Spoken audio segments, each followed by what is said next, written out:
नमस्कार प्रिय भक्तों, आज मैं आपको सुनाने जा रही हूँ जनवरी 2024 में मासिक कृष्ण जन्माष्टमी कब मनाई जाएगी। 2024 में कृष्ण जन्माष्टमी कितनी तारीख को मनाई जाएगी। मासिक कृष्ण जन्माष्टमी की पूजा विधि और जन्माष्टमी व्रत का महत्व, और उसके बाद हम सुनेंगे कृष्ण जन्माष्टमी की कथा। तो आप सभी भक्तजन बड़ी ही श्रद्धा और प्रसन्न चित मन से इस कथा को पूरा अवश्य सुने। श्री कृष्ण का जन्म भाद्रपद माह के कृष्ण पक्ष की अष्टमी तिथि को हुआ था। हिंदू धर्म में हर साल यह दिन श्री कृष्ण जन्माष्टमी के रूप में हर्षोल्लास के साथ मनाया जाता है। बाल गोपाल के भक्त धूमधाम से भगवान कृष्ण के जन्मोत्सव की खुशियां मनाते हैं। कृष्ण भगवान की पूजा अर्चना करने के लिए हर महीने मासिक कृष्ण जन्माष्टमी मनाई जाती है। हिंदू धर्म में भगवान श्री कृष्ण की पूजा करना बहुत शुभ माना जाता है। हिंदू पंचांग के अनुसार हर महीने मासिक कृष्ण जन्माष्टमी मनाई जाती है। इस माह मासिक कृष्ण जन्माष्टमी 3 जनवरी 2024 बुधवार को मनाई जाएगी। मासिक कृष्ण जन्माष्टमी के दिन लड्डू गोपाल की साधना करने या उनका उपवास करने से जीवन में सुख समृद्धि होती है और संतान सुख की प्राप्ति होती है। भाद्रपद माह के कृष्ण पक्ष की अष्टमी तिथि को जन्माष्टमी का पर्व मनाया जाता है। भगवान श्री कृष्ण का जन्म अष्टमी तिथि और रोहिणी नक्षत्र में मध्य रात्रि मथुरा में हुआ था। साल 2024 में कृष्ण जन्माष्टमी 26 अगस्त सोमवार को मनाई जाएगी। इस दिन श्री कृष्ण के बाल स्वरूप की पूजा की जाती है। मासिक जन्माष्टमी की पूजा विधि इस प्रकार है। प्रत्येक माह के कृष्ण पक्ष की अष्टमी सुबह ब्रह्म मुहूर्त में उठकर स्नान आदि कर भगवान कृष्ण की पूजा में बैठ जाना चाहिए। कृष्ण जन्माष्टमी के दिन भगवान श्री कृष्ण के बाल स्वरूप की आराधना होती है। स्नान के बाद श्री कृष्ण जी की मूर्ति की स्थापना करें और उनका दूध और गंगा जल से अभिषेक करें। फिर उन्हें सुंदर वस्त्र पहनाएं। इसके बाद मोर मुकुट, बंसी, चंदन, वैजयंती माला से उनका श्रृंगार करें। बाल गोपाल की विधिवत पूजा कर उन्हें फूल, अक्षत, तुलसी दल आदि चढ़ाना चाहिए। इसके बाद धूप और दीप जलाकर श्री कृष्ण के मंत्रों का जाप करना चाहिए और आरती करनी चाहिए।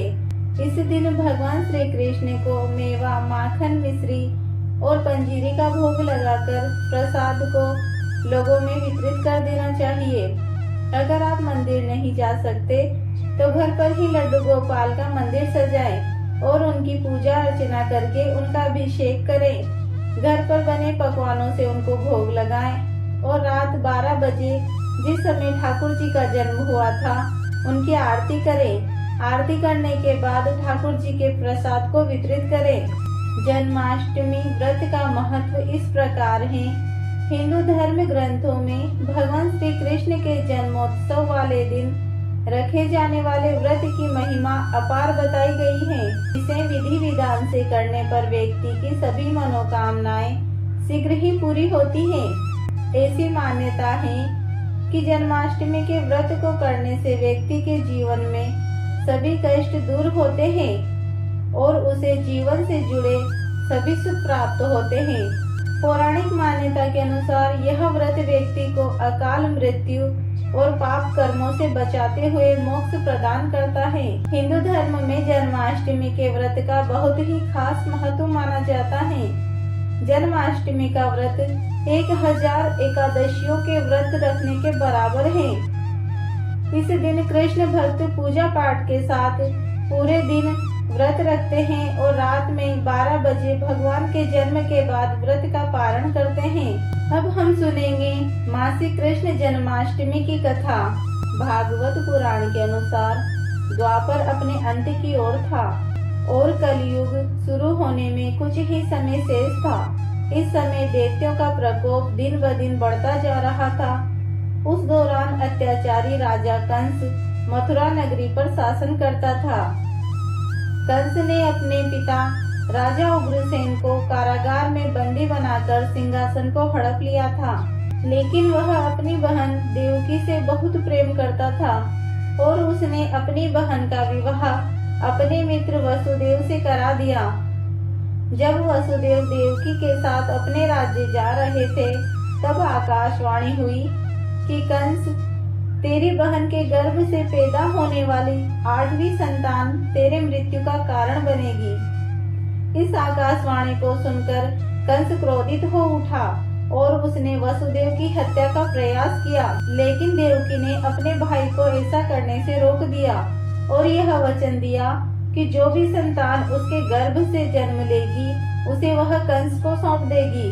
कंस ने इस शर्त को मान लिया और दोनों को कारागार में बंदी बना लिया। देवकी ने कारागार में एक एक कर 6 बच्चों को जन्म दिया और कंस ने सभी शिशुओं को निर्ममता से मार डाला।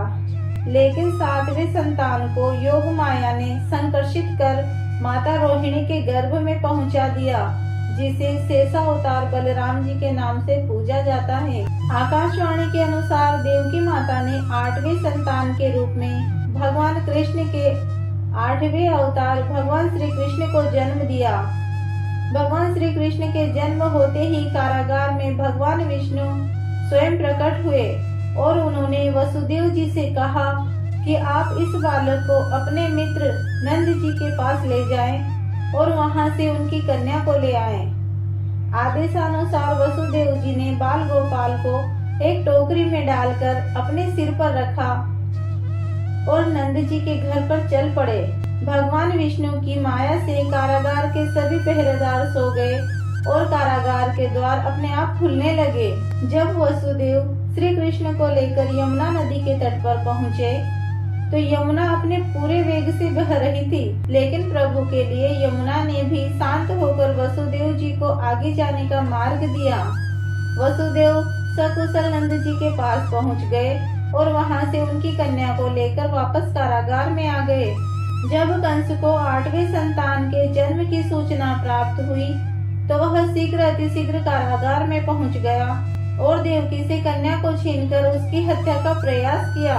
लेकिन तभी उसने कंस के हाथ से निकलकर कहा कि मूर्ख कंस, तुझे मारने वाला तो जन्म ले चुका है और वह वृंदावन पहुंच गया है। अब तुझे तेरे पापों का दंड जल्द मिलेगा। वह कन्या योग माया थी जो कि कन्या रूप में आई थी। बोलो कृष्ण भगवान की जय, देवकी नंदन की जय, बोलो लड्डू गोपाल की जय।